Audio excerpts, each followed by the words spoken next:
Greetings, brave adventurers! My name is FoxyBard, and today I have for you 2 horror stories. Both are from the subreddit RPG horror stories, and you may have noticed a slight change in the video description.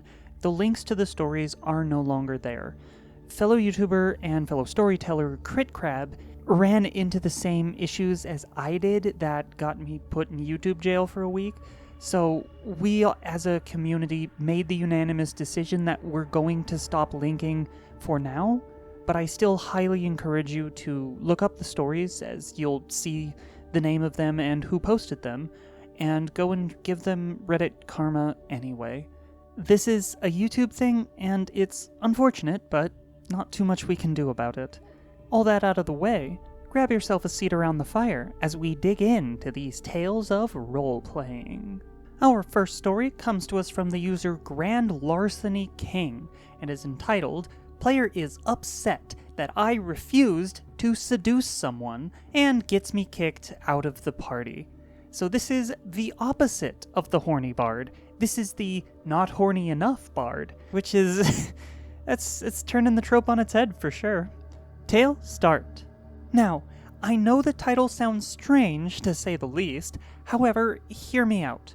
First, I need to tell you guys that English isn't my native language, and if you spot any mistakes, that's the main reason for them. Regardless, on to the story. I've been a DM for a long time, and recently had an idea for a character concept that I really wanted to play. Thus, I looked for an online game to join, as my D&D friends aren't really interested in DMing. I'm the forever DM one. So I turned to the internet. Oh, I'm sorry, I used to be the forever DM, but now everyone's DMing. It's a lot of fun. I found an interesting advertisement for a game and applied, eventually being chosen to play. Now, I wanted to play a bard, as that is my favorite class. Aww.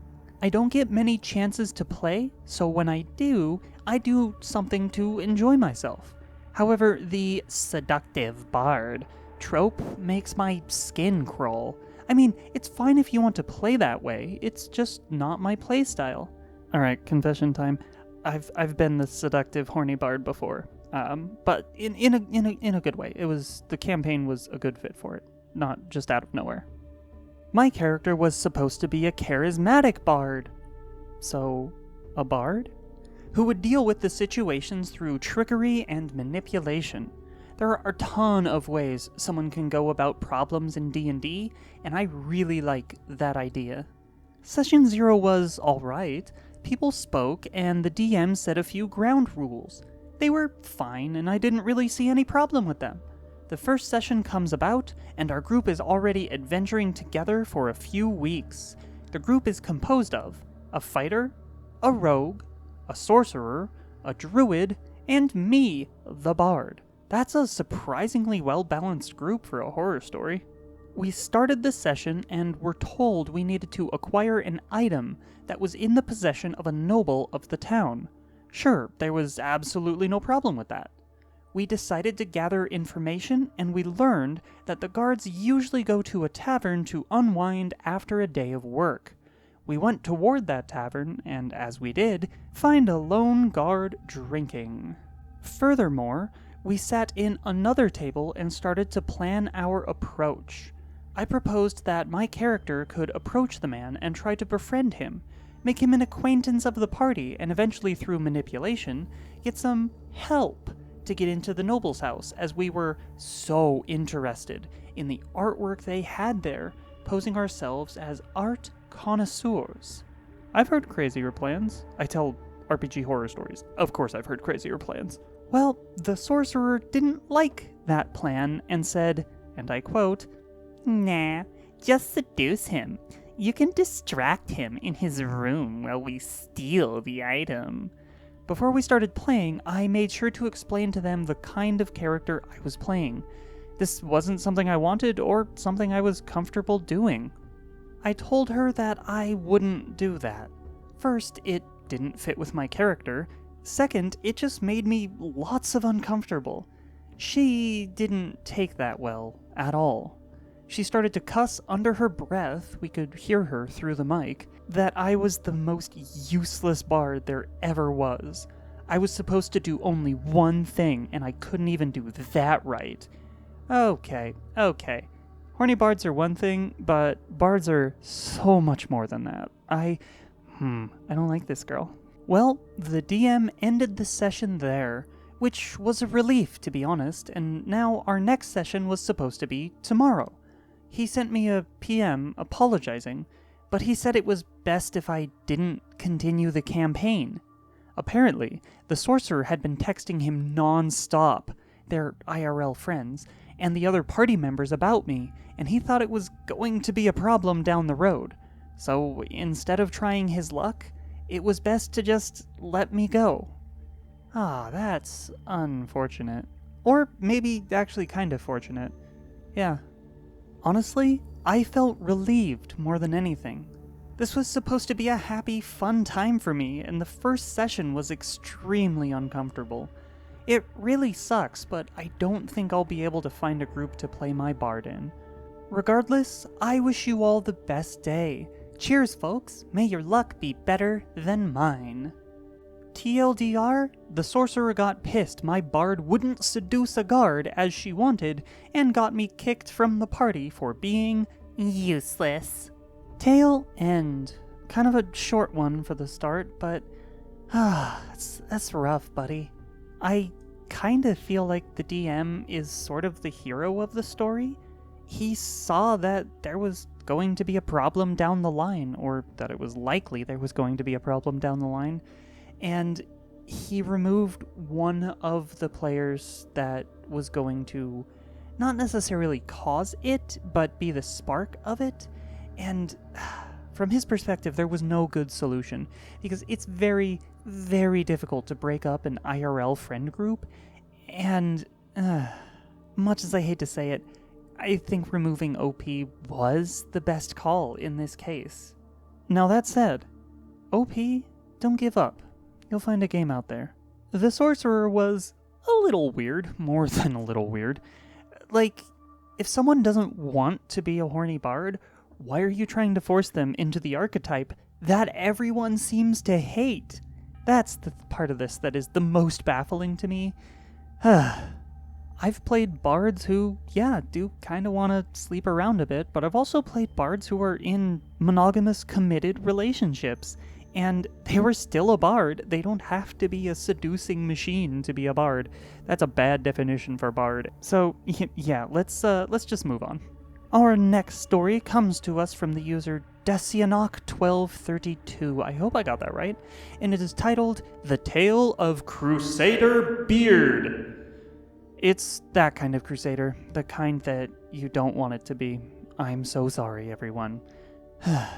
Tale, start. Welcome, one and all, to the tale of the most cringe of D&D horror stories. Not only in a normal D&D group, but a West March at that. The cast today is, I'm not going to do the whole video in this voice, Crusader Beard, or CB. I run one of the largest West March D&D groups on Discord, an endless tale that allows DMs to explore whatever stories they wish to in an endless multiverse. It has been running for about a year before CB joined. We had our fair share of weirdos, but this one obviously stood out. He came to me one Sunday evening and asked about the lore of the world. I love explaining my lore to integrate their characters into. So I explained everything he wanted to know, and he decided to make a character a part of a family that is of a cadet branch of the Royal Crusader family of Kor Ariam. He made me such a lovely backstory, and asked to fight to become the champion of Solana, goddess of light. Cue forward a few sessions, and a dying paladin granted him the power of an angel blade, supposed to be a part of his backstory, and he gracefully accepted and charged upwards with his allies to finish the quest. However, from here on out, he started to go downhill. They always do. Whenever someone would attempt to make RP with him, he would say, I have the angel blade, angel of equity. almost like an NPC you pressed A on.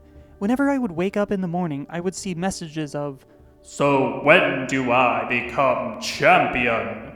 to which I reply, You're level 5, so not anytime soon.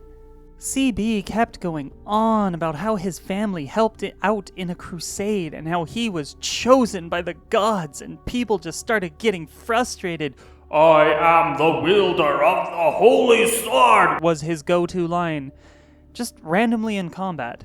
DM, you see people chained up being tortured by demons. CB, "I have the holy sword, let me hit them." Oh boy, his voice is starting to get a little bit crazy. DM, there's a small goblin. CB, "I will smite it." He just never gave up. Eventually, we had our first player leave because of him, and we needed to talk to him. He kept saying he understood his faults, and we let him off with a slap on the wrist. And then they were all boo-boo the fool. Anyways, our server is very inclusive, so I myself am pansexual, and lots of other on the server are queer or trans. And, well, we hate bigots. Anyway, I guess during an RP session, CB kept calling a trans woman he. I confronted them, and they told me it was an accident. As well, within our group discussions, we usually would go on rants about how cute our gay relationships were, and he just sat there, silent. It was very odd, almost like he was a slowly broiling Trumpite, waiting to strike us when he reached his full potential. "This is not even my final form." One red flag was during our session where we were trying to help dark elves who were being oppressed by an evil crusade. I said that the common people here have alienated the dark elves, blaming them for crimes, murders, and kidnappings. Poor dark elves, always the victims of racism. Give me a story that doesn't happen one time. CB did not seem to understand right away that this is racism. I had to explain it to him in detail, and he just said, "Yeah, okay, whatever." Once CB started getting used to the server, he decided that he was above the DM as well. Once he learned more of his character and decided he was much more powerful than most of these fickle gods, he started doing the greatest heresy of all. Backseat DMing. Every session, someone will say they're doing something. CB, "Go ahead." Player, I asked the DM. CB, "Yeah, okay." God, I hated him saying that. It was repetitive and insulting to the DM. My least favorite was one session where we were fighting while blinded, and he kept yelling, "I have blind sight!" at the top of his lungs every single time he was going to attack. Hell, anytime he had a triggered ability, he would yell, "I have a trigger!" and interrupt everyone in the area. Dude, I have a trigger too. I have several, and you don't see me shouting about... Oh, I made myself sad with this joke. This is on top of how slow his turns went. He was like a crusading snail that had a speaker strapped to him. Oh, that is a good idea for a homebrew monster. Write that down. Eventually, we began to talk with him more, and all of us admins were completely done with him. Players were leaving, DMs were fed up. What can we do? Kick him. Kick him. Kick him! Well, the worst was yet to come. I don't understand how you can leave him after all of that. During a game, we were saying how strong everyone was in character. CB decided to macho us up and stated, "I am 6'6", and I could beat anyone up." Why did he become Southern? Whatever. This was rude, and we shook it off, but his macho attempt to make us all scared was ill-used. However, at the final quest of his career, we were questing through an old city we sieged to the ground, trying to scout it out. We have one player who is underaged, sort of like our server stepchild. We put up with him and taught him the ways to become a good DM. I am proud of him. He was role-playing with CB and told his character to have a drink, loosen up a bit. This triggered CB, and he unloaded on the poor child, calling him every name in the book, causing him to cry and have an anxiety attack. Well, one of the admins was in the game and insta-banned him. Finally, jeez. We convened and assessed the damage, and decided to check out his Twitch and Twitter, as none of us checked it out, even though he loved to remind us about them. Okay, this was a mistake. You should have done even the slightest amount of background research on this guy as soon as he set off any amount of red flags. The man turned out to be a complete alt-right Trumper. Anti-queer, anti-trans, anti-everything we stood for. I'm amazed he lasted so long in our queer D&D haven. My gods. Yeah, no kidding. How did he last that long? How was he not removed before this? More stories of him will come, but this is the main storyline. Thank you. Tale end. That was a lot. Now, this guy started out fine. That backstory was, a little sus, but there's nothing inherently bad or red flaggy about it, though there is some amount of crossover, a lot of crossover, actually, with the kind of stuff that problematic, hateful people do for their own backstories. Now, it's not an auto kick. It is not an auto kick. But it deserves having an extra eye kept on that person, just in case. I wish it didn't have to be that way, but just Crusader is an inherently, kind of white supremacist thing. That's what Crusaders were.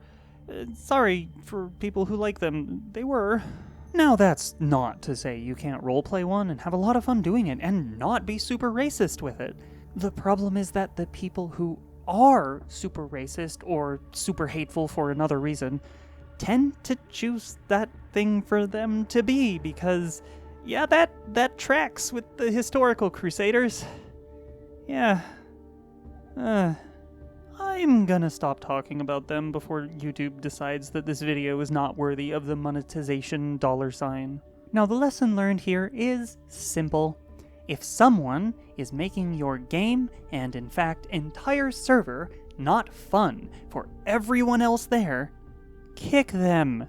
Get rid of them. A person doesn't need to do something actively hateful to create an uncomfortable, unfun environment for others. That's enough. This hobby should be fun. If someone's preventing anyone from having any fun, get rid of them. Come on. And that will do it for Foxy today. Don't forget to like the video if you liked the video, subscribe to the channel if you haven't yet done so, ring the bell notification icon if you would like to be notified when I upload new videos, and let me know your comments down in the comments section below.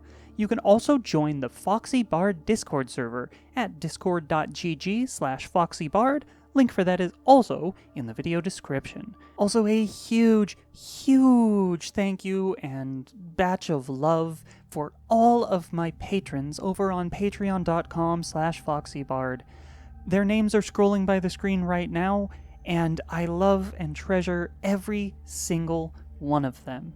If you would like to join this list of names, head on over to patreon.com/FoxyBard, and you can sign up for as little as $3 a month. Whew, okay. So, I put out a poll on my community page and asked you all what you wanted me to build for Halloween, given 3 options.